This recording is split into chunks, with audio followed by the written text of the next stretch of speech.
Эфир телеканала «Якутия-24» продолжает выпуск новостей. В студии Сергей Михедов. Здравствуйте. Коротко о главных темах. Помощь психолога в режиме онлайн. В поликлиниках Якутска начали проводить консультации для больных COVID-19. В ближайшие годы строить не придется. Руководитель компании «Монолит Строй» получил реальный срок лишения свободы. Свежий асфальт, аккуратные тротуары и новый фонтан. В Алдане продолжается благоустройство города.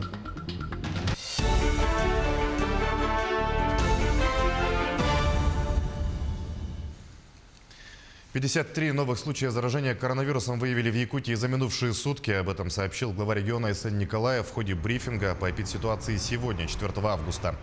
Так, 39 новых случаев выявили в столице региона, а также зафиксировано заражение в Верхневилюйском, Верхоянском, Кобяйском, Ленском, Мегино-Кангаласском и Чурапчинском районах. Все заболевшие госпитализированы, их контакты выявлены и изолированы. Состояние 26 человек в Якутии сейчас оценивают как тяжелое.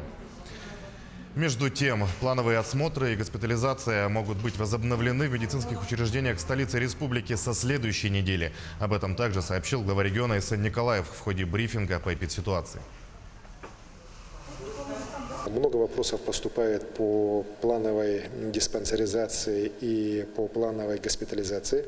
Хочу сказать, что в связи с тем, что по городу Якутску мы наблюдаем достаточно стабильную картину по количеству заболевших и по уменьшению людей, находящихся в стационарах, скорее всего, если ситуация не будет ухудшаться, то уже со следующей недели вот эти плановые уже госпитализации, плановые осмотры уже по согласованному графику в учреждениях здравоохранения в городе Якутске мы тоже начнем запускать. Сегодня плановая диспансеризация, осмотры уже в 22 районах республики без всяких ограничений уже идут. Поэтому в целом, еще раз хочу подчеркнуть, что ситуация находится под контролем, она стабильна.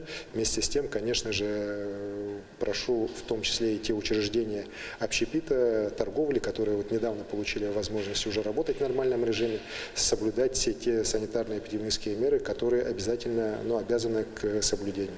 Контроль за них возложен на административные комиссии муниципальных образований и соответствующие министерства республики.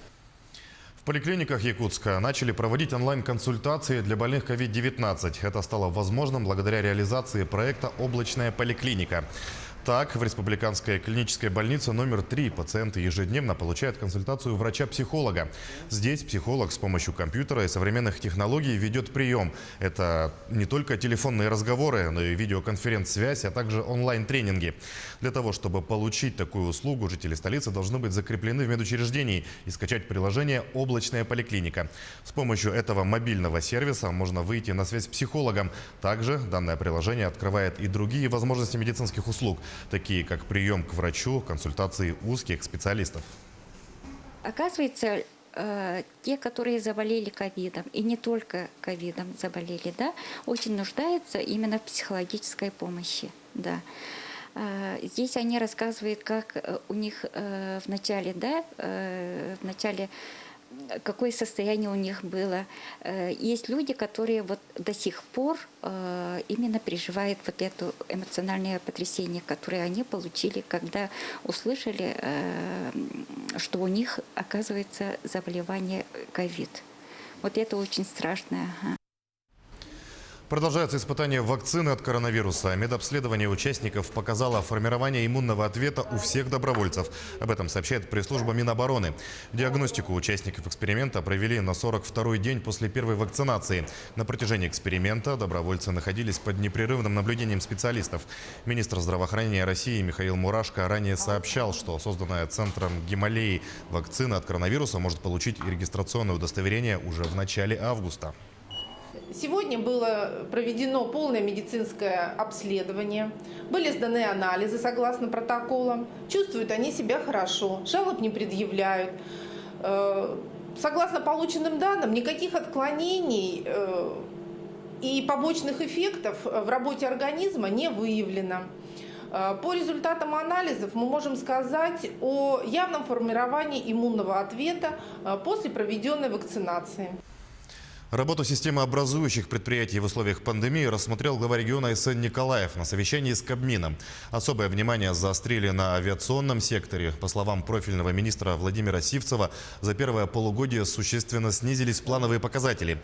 Пассажирооборот сократился на 53%, на 33% меньше перевезено грузов и почты. Авиакомпании «Якутия» выданы кредиты на общую сумму примерно 870 миллионов рублей. Полярным авиалиниям предусмотрена госгарантия в размере 100 миллионов. Айсен Николаев подчеркнул, что проблемы в авиатранспортном блоке республики появились не только из-за пандемии коронавируса. Борьба с коррупцией, неэффективным менеджментом в авиационной отрасли – такие задачи сегодня стоят перед Кабмином республики, отметил глава региона.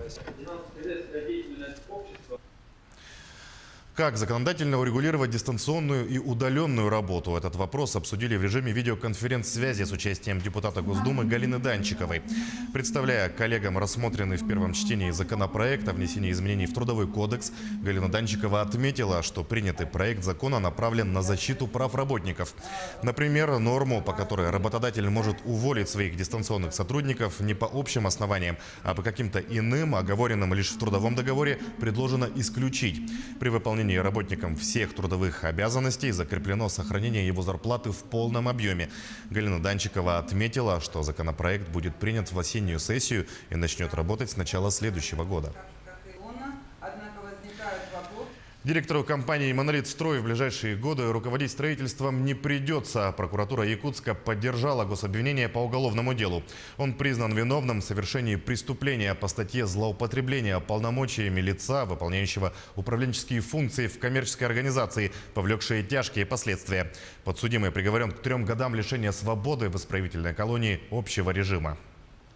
Суд с учетом представленных государственным обвинителем доказательств установил, что подсудимый с 2014 по 2018 годы использовал денежные средства, привлеченные от участников долевого строительства, не на строительство объекта, а на другие цели, в том числе на оплату обязательств подконтрольных ему организаций, погашение кредитов и займов. Сумма нецелевого расходования составила около 100 миллионов рублей. В результате данных действий строительство объекта многоквартирного жилого дома не завершено, что повлекло за собой тяжкие последствия в виде причинения особо крупного ущерба 117 потерпевшим. Нарушению их права на жилище привело к банкротству застройщика. Осужденный взят под стражу в зале суда. Приговор не вступил в законную силу и может быть обжалован сторонами. В Алдании продолжается благоустройство города. Медленно, но уверенно городские улицы одевают в асфальт, преображаются тротуары. На темпы работ повлияла пандемия и все вытекающие из нее последствия. Подробнее Руслан Павлов.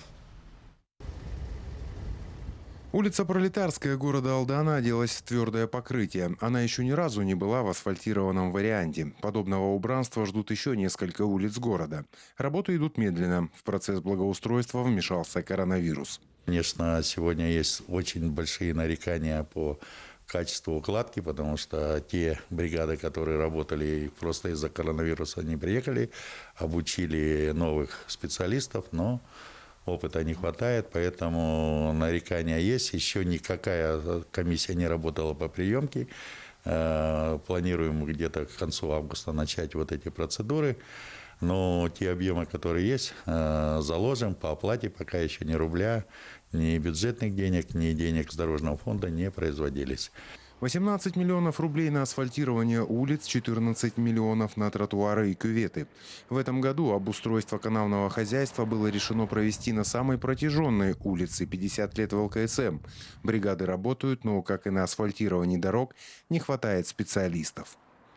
Километр 200 по программе ППМИ, тротуары по 50 лет в ЛКСМ. Сегодня буквально подрядчик привез первый этап асфальтирования, то есть ремонта тротуаров и кюветов, да. Пока тоже ничто не принято. Это здесь будет с участием жителей и депутатов, и общественности проводиться приемка этих объектов. Идем в графики. Продолжаются работы и в центральном сквере города Алдана. Растянувшийся на 2 лета производственный процесс был обусловлен срывом поставок оборудования и простоями рабочей силы подрядчика. Сейчас бригада занимается установкой фонтана, затем приступят к расстановке парковых скамеек и мелкого оборудования. Впрочем, времени немного. Срок сдачи сквера под ключ – конец августа этого года. Руслан Павлов, Сергей Шипачев, Алдан. Мирнинский региональный технический колледж получит федеральный грант на сумму около 45 миллионов рублей. Субсидия из федерального бюджета предоставляется в рамках национального проекта образования на реализацию проекта «Молодые профессионалы». Колледж стал одним из победителей в направлении промышленной и инженерной технологии. Проект предусматривает создание современных мастерских по компетенциям промышленная робототехника, добыча нефти и газа, электрослесарь, подземные интеллектуальные системы учета электроэнергии. Мастерские будут созданы на базе Светлинского филиала. Педагоги уверены, современные мастерские поспособствуют качественной подготовке кадров. Планируется, что к сентябрю следующего года новые мастерские сдадут в эксплуатацию. Светлинский филиал МРТК – это то учебное заведение, где будет проводиться подготовка кадров для нефтяников в рамках всей республики. То есть там есть все необходимые условия, есть площади, есть прекрасное общежитие, огромный учебный корпус, вся необходимая инфраструктура. Не доставало только одного – соответствующего оборудования. Светлинский филиал МРТК будет оснащен самым новейшим, самым перспективным оборудованием. Для всей Западной Якутии это, конечно, колоссальный, перспективный, наверное, я не побоюсь этого слова, наиважнейший для республики проект.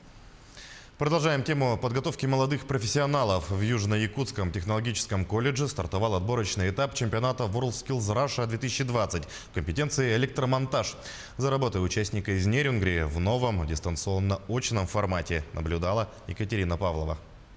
Мороз Василий – победитель регионального чемпионата 2019 года. Василий закончил обучение в Южно-Якутском технологическом колледже в этом году по программе наладчик контрольно-измерительных приборов и автоматики и получил диплом с отличием. В настоящее время парень – работник угольной компании «Колмар».